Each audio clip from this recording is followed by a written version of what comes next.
Hi guys, welcome back to Harry Makes Up. Today I am going to do the Ride or Die tag, but I'm going to do it with a difference. I'm going to do my drugstore edition. So I thought this would be quite a fun way to do the tag, and I have already done the same tag, the original Ride or Die tag, over with the lovely Meg Says on her channel, so I'll pop that below.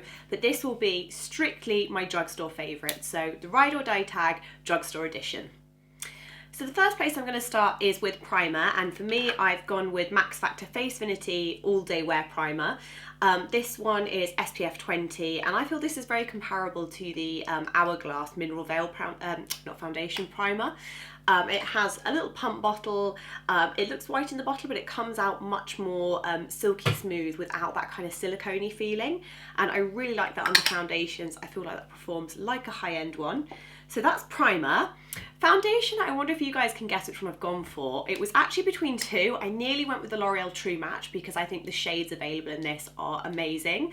But because I'm doing it as my own personal favourite, it's kind of the drugstore edition, Ride or Die, I've gone with Bourjois Healthy Mix. Now, I wear the shade 52 generally. Sometimes in winter I go to 51. But again, it's another drugstore product that I really think performs like a high-end foundation. I really like the scent. I think the scent is nice and fruity and kind of fresh. I feel like it's very, very hydrating. I feel like the colour match for me is very, very good. There's enough yellow in it that it kind of picks my skin up and brightens nicely. And, you know, I've repurchased this so many times throughout the years, even as the packaging's changed, I've always repurchased. And it's a beautiful foundation. So next I'm moving on to concealer, and I've gone for the Nyx Concealer, the HD Concealer. This I think is a really good dupe actually for the, which one is it? The Urban Decay Weightless Coverage Concealer. It's not quite as good, but in terms of drugstore, again, this comes in quite a few good different shades.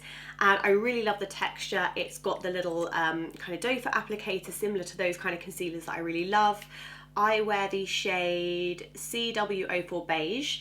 I find it wears really lovely. I do set it with a little bit of powder under my eyes, but it's also good for kind of counteracting redness around my nose or around my chin area, and generally it performs again like a high-end concealer.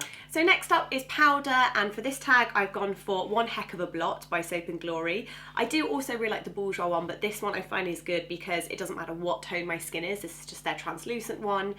And again, I just think it's a really beautiful powder. It's nice that it's in a proper compact.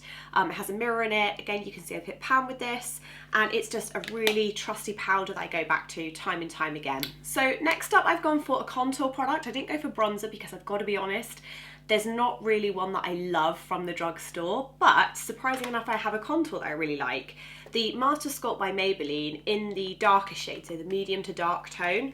Again, the highlighter I'm not particularly fond of, not too fussed about the brush, but the contour colour on this is excellent. I think it is very, very similar to the Kevin Aucoin, the medium tone in his Sculpt palette.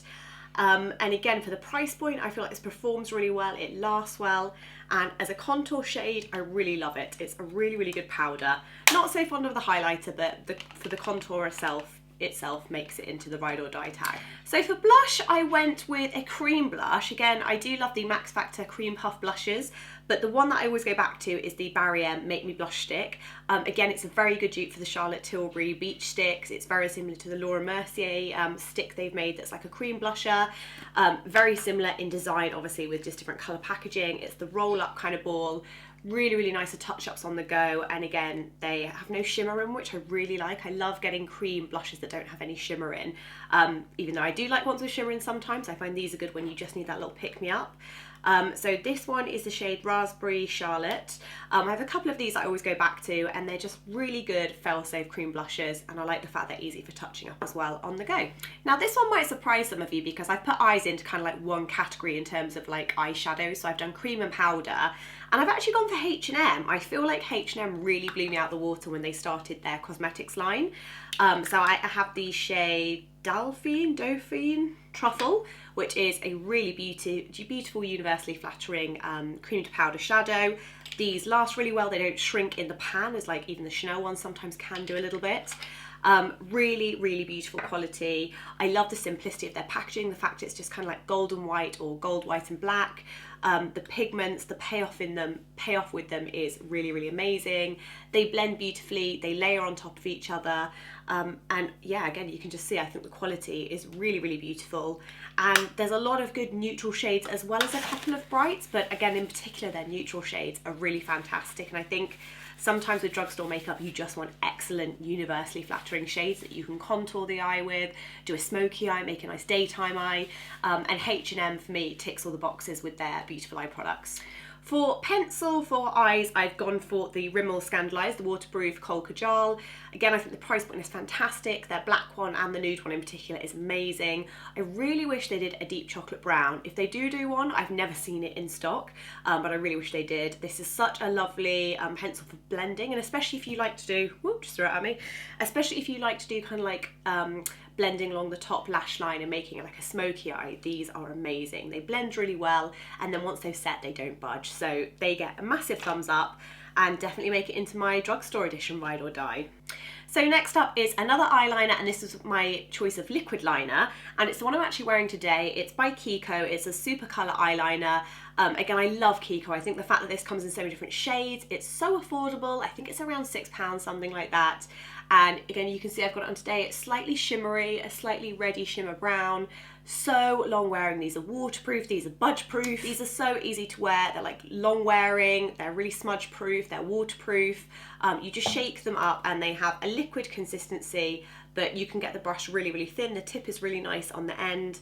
And yeah, I really love this. I just think it's such a good eyeliner. And I always love it when a drugstore does like a nice, deep, rich chocolatey brown with a little bit of shimmer, similar colour to kind of like Max Teddy, but this is almost like the liquid eyeliner version. So I love that. And you probably will notice me wearing that in many of my videos. Now, I nearly forgot highlighter actually, and this one might surprise you. I've actually gone for a cream highlighter, and it's the Collection Speedy highlighter. Now this, again, very similar to the roll-up ball formula of the Barry cream blushes. It's just a really, really fantastic highlighter in that it's sheeny, not glittery, but it still really packs a punch. You know, think about the Cover FX custom drops and things like that. Nearly said custard drops then.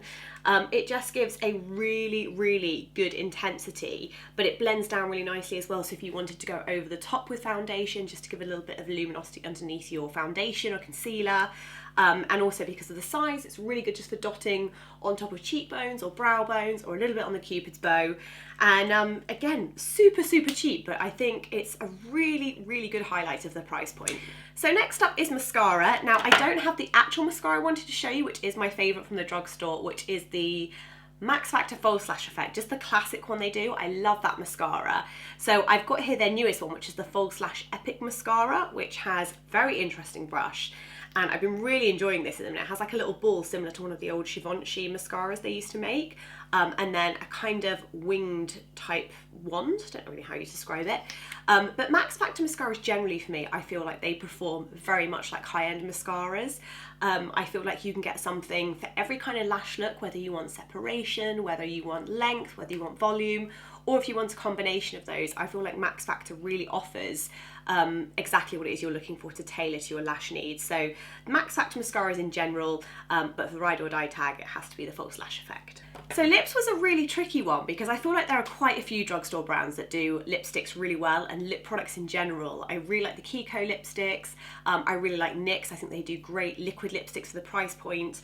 But when I was actually thinking about, again, the whole concept of like the one product that I go back to time and time again, it is actually the Maybelline Divine Wine Matte Lipstick, which is the colour Sensation. Again, I'm not that fussed by the packaging, but this colour, I get it out every autumn, and I think, again, the shade is beautiful. It's properly matte. There's no shimmer in it, no weird kind of metallicness. It's just a proper deep wine colour that is beautiful, beautiful for autumn, winter. Its swatch is really lovely. And I think it's one of those ones I know a lot of people kind of go back to as well with autumn winter because it just performs really well. It's not so matte that it's drying. It still gives the lips a bit of moisture. And again, it performs like a high-end product. And I think for me, when I'm looking for drugstore products, that's what I'm looking for. I'm looking for something that can emulate the finish of a high-end product or last the way a high-end product will. And yeah, that Maybelline one is just beautiful. And I do also love a lot of the, I think the 12-hour wear and the 14-hour wear stay Stay All Day lipsticks. I'll put them on the screen what they're called, but really, really like the Maybelline lipstick, so I felt they had to win it for the Ride or Die tag. So that's it, guys. That is pretty much my Ride or Die Drugstore edition. Really hope you enjoyed that. Don't forget to check out the video I did with lovely Meg Says. I put it somewhere above here, which I did where we did the Ride or Die tag with kind of no limitations on brand or price or anything. And I would love it if you guys subscribe. It means so much if you subscribe. Like the video if you liked it, and I'll see you soon with more videos. Thanks very much, guys. Bye.